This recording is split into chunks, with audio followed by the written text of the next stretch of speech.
अस्सलाम वालेकुम, मैं हूं डॉक्टर कलीम अपने YouTube channel doctor Kaleem Madani पे। आज जो मैंने मौजू सेलेक्ट किया है वो ये है कि उम्रा और हज पे जब हम जाते हैं तो हमारे साथ जो एजेंट होता है वो कौन कौन से तरीक़ों से हाथ करता है।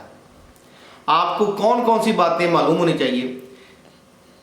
इंशाअल्लाह ताला इस वीडियो में आपको ये सारा कुछ पता चलेगा।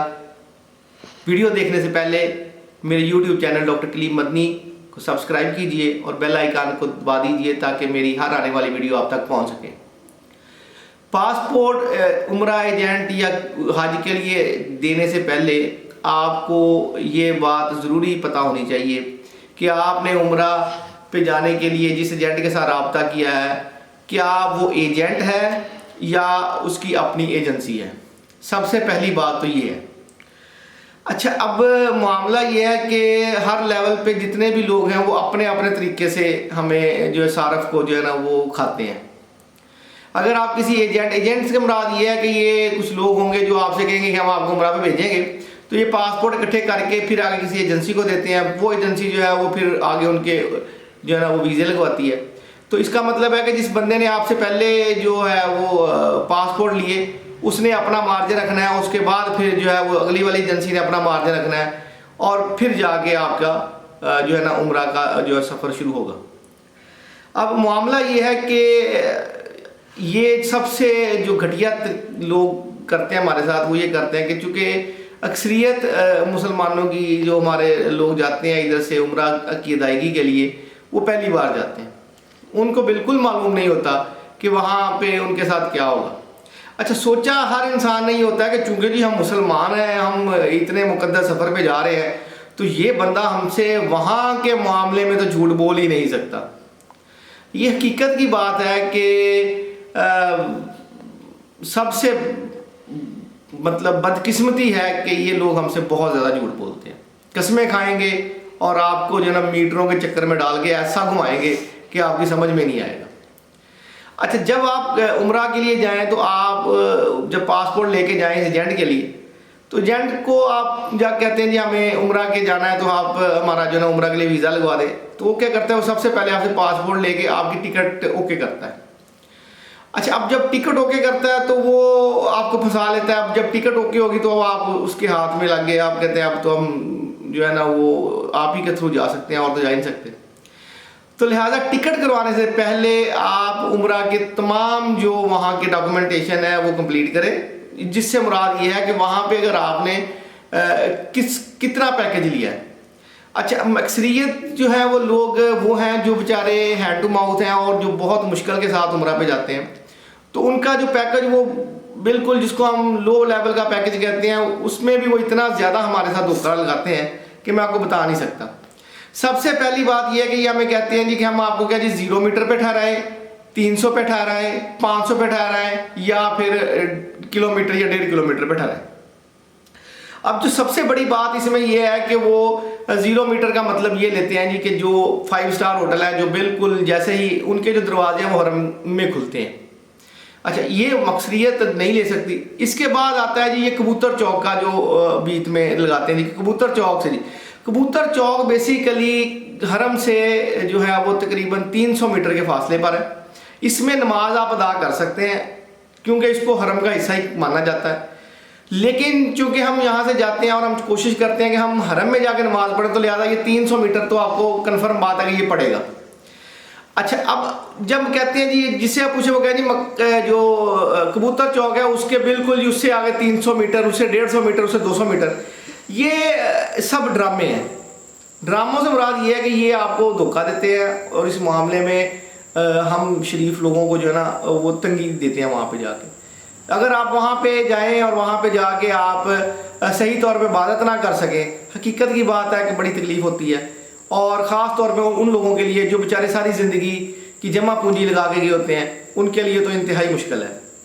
कि आप एक नमाज के लिए आए और फिर वापस नहीं जा सकते। फिर आपको फिर या फजर की पढ़ ली या फिर रात में फिर मगरिब और इशा की पढ़ ली, इस बीच वाली नमाजें आपको छोड़नी पड़ जाती हैं। तो लिहाजा कभी भी जाके इनके मीटरों के चक्करों में नहीं पड़ना, इनको आप लोगों ने डायरेक्ट बताना है। आप कोशिश करें कि आप जिसके साथ भी आपके जो हमसाए हैं, आपके जो है اہل و عیال ہے یا آپ کے جو دوست احباب ہیں جو پہلے عمرہ کر چکے ہیں، ان سے آپ پوچھئے کہ کون سے ہوٹل میں وہ ٹھہرے تھے، کتنا دور تھا اور کتنا پیدل سے، آپ ان سے پوچھ سکتے ہیں کہ پیدل کتنا بنتا ہے جی، کوئی بھی ریفرنس پوائنٹ رکھ لیں کہ یہاں سے لے کے وہاں تک بنتا ہے جی، ہر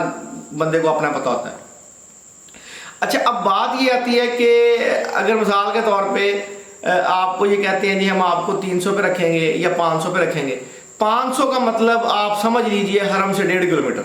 یہ بات آپ کو میں بتا رہا ہوں، یہ ان کے مطابق بات 500 میٹر ہی ہوگی۔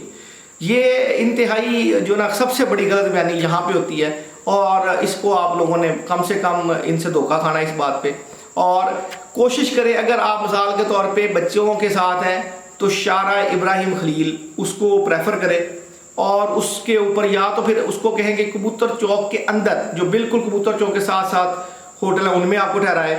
اسی طرح جو ہے نا وہ جہاد روڈ بھی کافی زیادہ مشہور روڈ آتا ہے، لیکن جہاد روڈ میں سب سے بڑی جو پرابلم یہ ہے کہ اس میں جو اکانومی والے ہوٹل ہیں وہ پھر چڑھائی چڑھ کے